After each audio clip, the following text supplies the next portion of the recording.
चला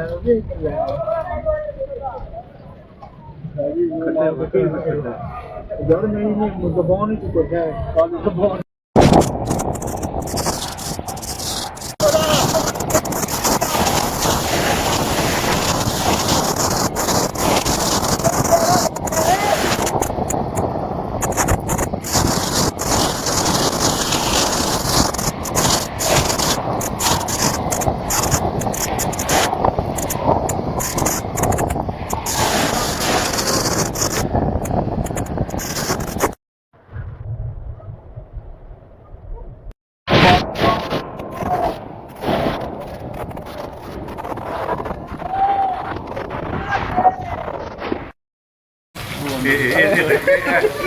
देखिए बताइए फिल्म बाहर है।